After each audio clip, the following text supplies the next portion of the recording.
नमस्कार दोस्तों, break exam में आप सभी का स्वागत है। आज के वीडियो में हम मई महीने का संपूर्ण करंट अफेयर देखेंगे और उन महत्वपूर्ण प्रश्नों से लेकर उनकी व्याख्याओं को भी देखेंगे जो आपके आने वाले परीक्षाओं के दृष्टिकोण से बहुत ही ज़्यादा इम्पोर्टेंट हैं। तो चलिए वीडियो शुरू करते हैं। सबसे पहले देखते हैं पहला प्रश्न। हाल ही में LIC के अध्यक्ष पद पर किसे नियुक्त किया गया है? तो इसका सही जवाब क्या है? Option C, Siddharth Mohanty. याद रखिएगा, ऑप्शन सी, सिद्धार्थ मोहंती को LIC के अध्यक्ष पद पर नियुक्त किया गया है। आइए इसकी व्याख्या देख लेते हैं। हाल ही में LIC के अध्यक्ष पद पर सिद्धार्थ मोहंती को नियुक्त किया गया है। भारतीय जीवन बीमा निगम या LIC भारत की सबसे बड़ी जीवन बीमा कंपनी है। देश की सबसे बड़ी निवेशक कंपनी भी है। यह पूरी तरह भारत सरकार के स्वामित्व में है और इसकी स्थापना 1956 ईस्वी में हुई थी, ये भी याद रखिएगा। इसका मुख्यालय भारत की वित्तीय राजधानी मुंबई में है। तो याद रखिएगा, याद करने लायक पॉइंट है कि इसकी स्थापना 1956 में और इसका मुख्यालय मुंबई में, और यह भारत की सबसे बड़ी जीवन बीमा कंपनी है। आइए आगे प्रश्न देख लेते हैं। अगला प्रश्न है, रिपोर्टर्स विदाउट बॉर्डर्स द्वारा विश्व प्रेस स्वतंत्रता सूचकांक 2023 में भारत को कौन सा स्थान मिला है? तो इसका सही जवाब क्या है? Option A. याद रखिएगा, 161 रिपोर्टर्स विदाउट बॉर्डर द्वारा विश्व प्रेस स्वतंत्रता सूचकांक में भारत को स्थान मिला है। आइए इसकी व्याख्या देख लेते हैं। विश्व प्रेस स्वतंत्रता सूचकांक 3 मई को मनाया जाता है। वहीं इस दिवस के उपलक्ष्य में रिपोर्टर्स विदाउट बॉर्डर्स द्वारा विश्व प्रेस स्वतंत्रता सूचकांक 2023 प्रकाशित किया गया। 180 देशों के सूचकांक में भारत 161वें स्थान पर रहा, जबकि भारत की 2022 में रैंक 150 थे। आइए आगे देख लेते हैं। वर्ष 1993 में संयुक्त राष्ट्र महासभा द्वारा इस दिवस की घोषणा वर्ष 1991 में यूनेस्को के आम सम्मेलन की सिफारिश के बाद की गई थी। यह दिवस वर्ष 1991 के विंडहोक घोषणा यूनेस्को द्वारा अपनाया गया को चिन्हित करता है। वर्ष 2023 की थीम क्या है? Shaping future of rights, freedom और of expression as a driver of all other human rights. तो ये इसकी थीम है वर्ष 2023 की। आगे देख लेते हैं। शीर्ष तथा सबसे खराब प्रदर्शन करने वाले देश कौन कौन है? तो सबसे अच्छा प्रदर्शन करने वाले नॉर्वे, आयरलैंड, डेनमार्क सबसे बेहतर प्रदर्शन करने वाले शीर्ष 3 देश हैं, जबकि सबसे खराब प्रदर्शन करने वाले देशों में वियतनाम, चीन और उत्तर कोरिया सबसे निचले पायदान पर हैं। वहीं बात कर लेते हैं भारत के पड़ोसी देशों की। तो भारत ने भी 2022 के 146वें की तुलना में इस वर्ष सूचकांक रैंकिंग में 135वां स्थान प्राप्त किया है। वहीं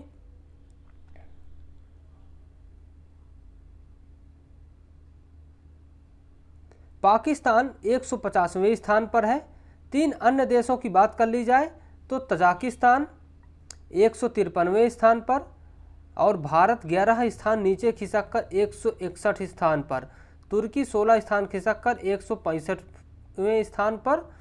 ऐसी ये समस्याप्रद से काफ़ी खराब हो गई है इनकी स्थिति। तो एशिया में काफ़ी देशों की ज़्यादा खराब स्थिति है। वहीं आगे देख लेते हैं। फोर्ब्स की दुनिया के सबसे ज़्यादा कमाई करने वाले खिलाड़ी कौन बने हैं? तो इसका सही जवाब है क्रिस्टियानो रोनाल्डो। याद रखिएगा, ऑप्शन बी इसका सही जवाब है, क्रिस्टियानो रोनाल्डो।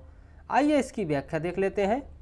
फोर्ब्स के अनुसार सऊदी अरब की ओर से अल नास्र ने अपने कदम के बाद क्रिस्टियानो रोनाल्डो दुनिया के सबसे ज़्यादा कमाई करने वाले एथलीट बन गए हैं, जबकि पेरिस सेंट जर्मन की जोड़ी लियोनेल मेसी, किलियन एम्बापे ने शीर्ष 3 में अपना वार्षिक वेतन दोगुना कर लिया है। रिपोर्ट बताती है कि गोल्फ और फुटबॉल के मध्य पूर्वी निवेश के कारण खेल खिलाड़ी अब पहले से कहीं अधिक पैसा कमा रहे हैं। तो आइए आगे देख लेते हैं। अगला प्रश्न है, हाल ही में कांस फिल्म फेस्टिवल 2023 में मानद पाम डियोर से किसे सम्मानित किया गया? तो इसका सही जवाब है माइकल डगलस। ऑप्शन बी इसका सही जवाब है, माइकल डगलस। आइए आगे देख लेते हैं इसकी व्याख्या। तो कांस 2023 के विजेताओं की पूरी सूची क्या है? तो Palme d'Or, Anatomy of a Fall Justine Triet द्वारा निर्देशित, तो पाम डियोर जस्टिन ड्राइट द्वारा निर्देशित है। ग्रैंड प्रिक्स तो the Zone of Interest director Jonathan Glazer. Jury पुरस्कार तो फॉलन लीव्स आकी कौरिमसमाकी द्वारा निर्देशित। और सर्वश्रेष्ठ निदेशक तो ट्रान आन हंग द पॉट एयू फ्यू ये द्वारा सर्वश्रेष्ठ निदेशक इनको चुना गया है, ट्रान आन हंग को। वहीं आगे देख लेते हैं सर्वश्रेष्ठ पटकथा के लिए किसको चुना गया है? तो मॉन्स्टर को चुना गया है। ये किसकी लिखी हुई पुस्तक है? तो यूजी सकामोतो द्वारा। तो याद रखिएगा सर्वश्रेष्ठ पटकथा मॉन्स्टर। सर्वश्रेष्ठ अभिनेत्री कौन है? तो ये मरवे दिजदार हैं। वहीं सर्वश्रेष्ठ अभिनेता कौन है? तो कोजी याकुसो को चुना गया है परफेक्ट डेज के लिए। वहीं camera Dior inside the yellow cocoon ये सेल थियन आयन फार्म द्वारा निर्देशित। लघु फिल्म पाल्मे डियोर 27 ये फ्लोरा अन्ना बुड्ढा द्वारा निर्देशित। वहीं क्वीर पाम राक्षस दिया गया है। वहीं मानद पामडेयोर ये पुरस्कार किसको दिया गया है? तो ये माइकल डगलस को दिया गया है। आइए आगे देख लेते हैं अगला प्रश्न। हाल ही में विश्व मौसम विज्ञान संगठन की पहली महिला महासचिव किसे नियुक्त किया गया है? तो इसका सही जवाब क्या है? Option C Celeste Saulo. Option C इसका सही जवाब है। आइए इसकी व्याख्या देख लेते हैं। अर्जेंटीना की सेलेस्टे सोलो को विश्व मौसम विज्ञान संगठन की पहली महिला महासचिव के रूप में नियुक्त किया गया है। सोलो ने 2014 से अर्जेंटीना की राष्ट्रीय मौसम विज्ञान सेवा केंद्र के रूप में कार्य किया है। विश्व मौसम विज्ञान कांग्रेस का नेतृत्व चुनाव हर 4 साल में होता है। तो याद रखिएगा ये कि इसका चुनाव हर 4 साल में होता है। और ये जो सेलेस्टे सोलो चुनी गई हैं ये अर्जेंटीना की रहने वाली हैं। आगे देख लेते हैं। विश्व मौसम विज्ञान संगठन यूएन की एक विशेष एजेंसी है जो मौसम विज्ञान, मौसम और जलवायु परिचालन, जल विज्ञान और संबंधित भूभौतिकी विज्ञान के लिए अंतर्राष्ट्रीय सहयोग के लिए जिम्मेदार है। WMO की स्थापना 1950 में हुई थी। इसमें 193 सदस्य देश हैं और इसका मुख्यालय जिनेवा स्विट्जरलैंड में है। आइए बढ़ते हैं अगले प्रश्न की ओर। हाल ही में वर्ष 2023 का सबसे शक्तिशाली चक्रवात मोचा आया है। इसका नामकरण किस देश ने किया है? तो इसका नामकरण ऑप्शन ए यमन ने किया है। याद रखिएगा यमन देश ने इसका नामकरण किया है। आइए इसकी व्याख्या देख लेते हैं। चक्रवाती मोचा जिसने हाल ही में म्यांमार को प्रभावित किया है को भारतीय मौसम विज्ञान विभाग द्वारा अत्यधिक गंभीर चक्रवाती तूफान और विश्व भर में मौसम विज्ञान की वेबसाइट जूम अर्थ द्वारा सुपर साइक्लोन के रूप में वर्गीकृत किया गया है। नामकरण इसका यमन ने किया है।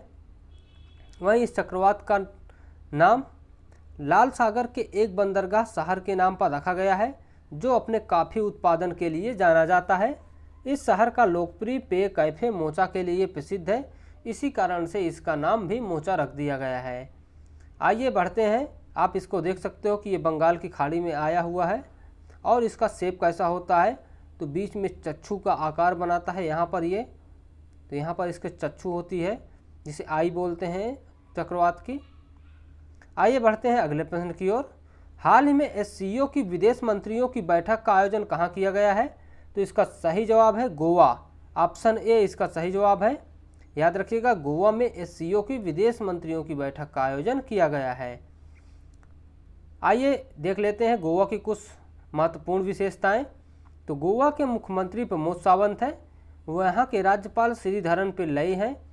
सर्वप्रथम गोवा को पुर्तगाली गवर्नर अल्बुकर्क ने 1510 में जीत लिया और इसकी किलेबंदी करवाई। 1961 में पुर्तगाली गोवा को आज़ाद किए।